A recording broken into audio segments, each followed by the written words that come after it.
Korupsi adalah tindakan penyalahgunaan kekuasaan atau posisi dalam rangka memperoleh keuntungan pribadi atau kelompok secara ilegal dan tidak etis.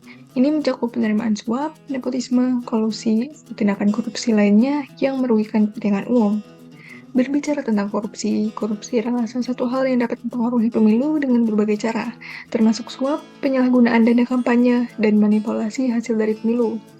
Upaya untuk mengurangi korupsi dapat meningkatkan integritas pemilu dan kepercayaan publik. Pada beberapa hari lalu, kami melakukan wawancara dengan beberapa rakyat polling soal terkait pemilu Capres 2024. Dan berikut ini adalah hasil dari wawancara kami.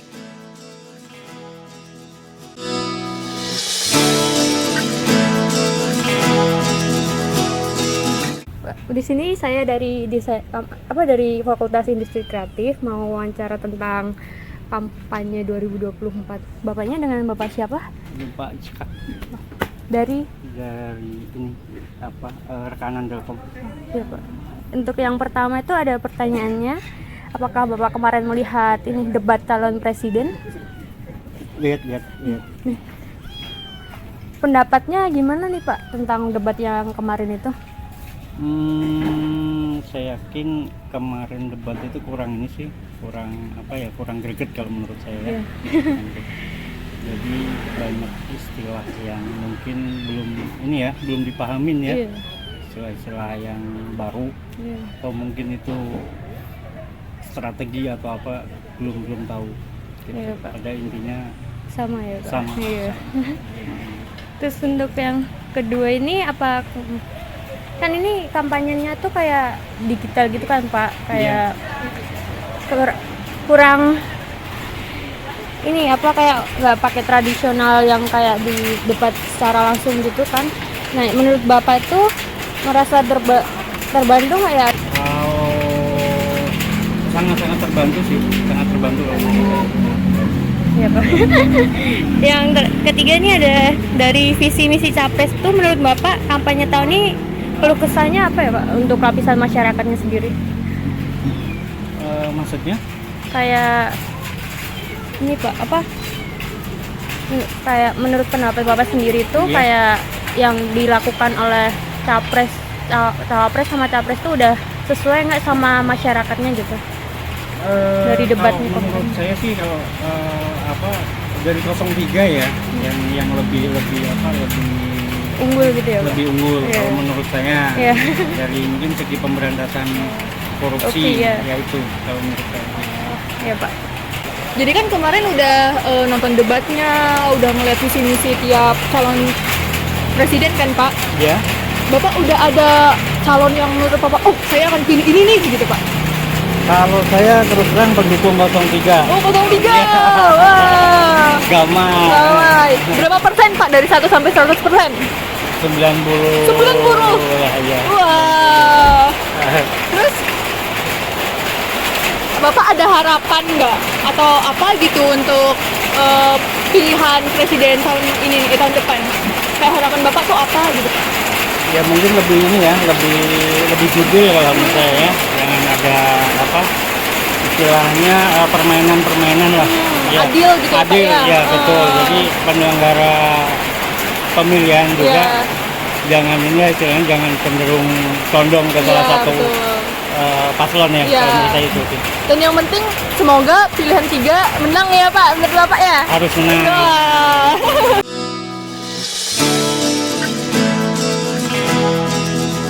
Pak, kami dari Fakultas Industri Kreatif. Ya, etika. Ya, kami mau wawancara terkait dengan kampanye Pilpres untuk tahun depan Pak.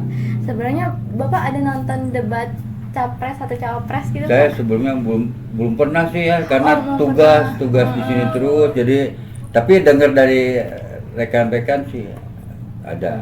Nah, kalau dengar dari rekan gitu, menurut Bapak pendapat Bapak nih gimana terkait debat itu? Kalau pendapat saya sih untuk Pilpres 2024 ini saya condong ke Prabowo Gibran.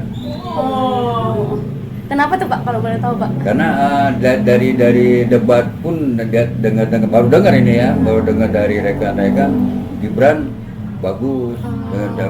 Walaupun dia tadinya kelihatannya kurang bicara, tetapi begitu debat. Nah itu. gitu kan. Nah sebelumnya kan Bapak mungkin ada pernah ikut pemilihan yang lain gitu kan Pak sebelum-sebelumnya. Pernah. Nah kan kalau sekarang kan lebih kayak modern lah istilahnya. betul. Nah menurut Bapak perbandingannya apa sih Pak? Kelebihan yang sekarang gitu Pak? Kalau kelebihan sekarang karena sistem online sih, itu ya, digital gitu. Kalau dulu kan nggak digital. Contoh nih, kayak di Papua dulu, di Papua dia menggunakan sistem distrik. Nah itulah banyak penipuan. Kan? Iya. Ya. Ya Pak. Nah, mungkin dengan jalannya digital ini insya Allah akan baik, jalan berjalan dengan baik. Siapapun presidennya saya mendukung. Terus kalau kan Bapak tadi dengar dari rekan gitu kan Pak, Ya. yang masalah debat itu. Menurut Bapak nih paslon-paslon yang ada tuh dia lebih mendengarkan masyarakat gitu nggak Pak terkait dengan debatnya gitu? Kalau dari dengar-dengar sih memang hanya yang semua juga bagus ya, lihat cara untuk menarik perhatiannya bagus. Tetapi dari ini saya condongnya itu sih ke Prabowo Gibran saja. Karena yang lain hanya boleh katakan tadinya kuntul munyuk gitu ya. Ikut-ikutan saja kan. Contoh kayak Mahmud karena dia ini yang naik ikut. Kayak Muhaimin juga kan gitu. Ini yang bakal ini apa bagus nih. Contoh Pak Jokowi nih ikut ke sana kan gitu. Tapi ternyata sekarang berseberangan. Nah itu. Ya boleh katakan namanya politik memang ini ya terlalu apa namanya itu jadi terlalu jadi gimana ya, politik kan memang suatu cara untuk menjatuhkan lawan ya, itulah memang dunia. Hanya memang kalau sekarang untuk politik uangnya sudah agak mengurang ya, karena sistem digital ini. Itulah mungkin kelebihannya. Terus kan Bapak milih paslon yang 2 kan berarti Pak Prabowo Gibran kan Pak. Nah, Ya. Bapak berapa persen yakin untuk milih mereka gitu? Kalau saya sih kalau ini satu putaran. Oh.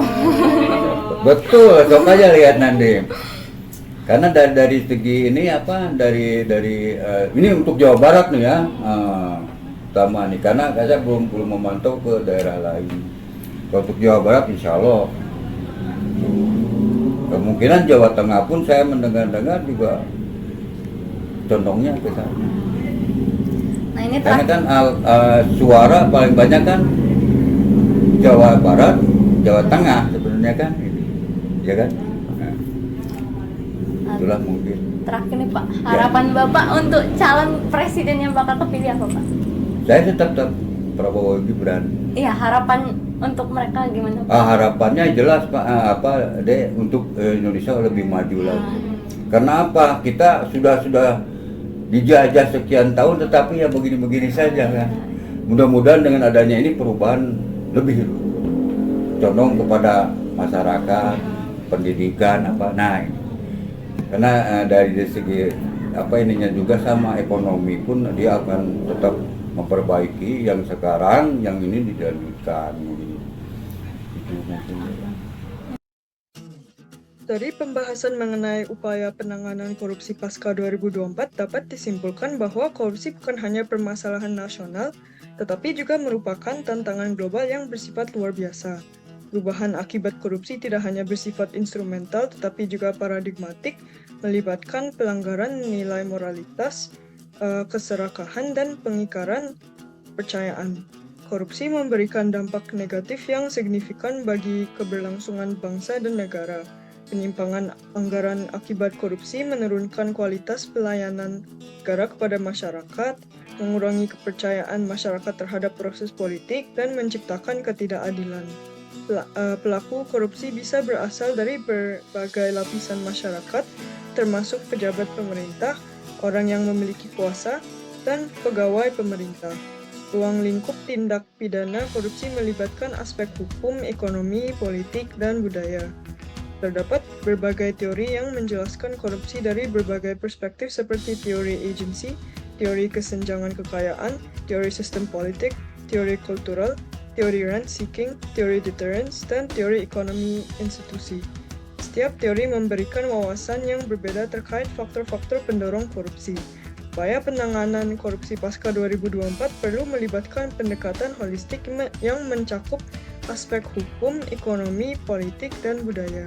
Peran lembaga pendidikan dalam menyebarkan nilai-nilai anti korupsi dan membentuk karakter generasi muda menjadi kunci untuk mencegah tindakan korupsi di masa depan. Pendidikan anti korupsi di lembaga pendidikan, terutama pada tingkat dasar dan menengah, menjadi solusi untuk mencegah perilaku korupsi. Implementasi kurikulum anti korupsi, penanaman nilai-nilai kejujuran, dan pembentukan karakter yang bertanggung jawab dapat menjadi langkah-langkah efektif. Pemerintah perlu mengintensifkan upaya penegakan hukum yang tegas dan efektif, memperketat hukuman bagi koruptor, dan meningkatkan transparansi dalam pelayanan publik. Masyarakat juga memiliki peran penting dalam mendukung upaya pemberantasan korupsi dengan meningkatkan kesadaran, partisipasi, dan pengawasan terhadap tindakan pemerintah. Lalu, saran untuk penanganan korupsi pasca 2024 ini adalah melibatkan seluruh elemen masyarakat termasuk pemerintah, lembaga pendidikan, dan masyarakat umum, serta mengintegrasikan nilai-nilai anti korupsi dalam berbagai aspek kehidupan sosial, politik, dan ekonomi. Upaya ini harus bersifat berkelanjutan dan melibatkan semua pihak untuk menciptakan lingkungan yang bersih dari korupsi demi kesejahteraan bersama.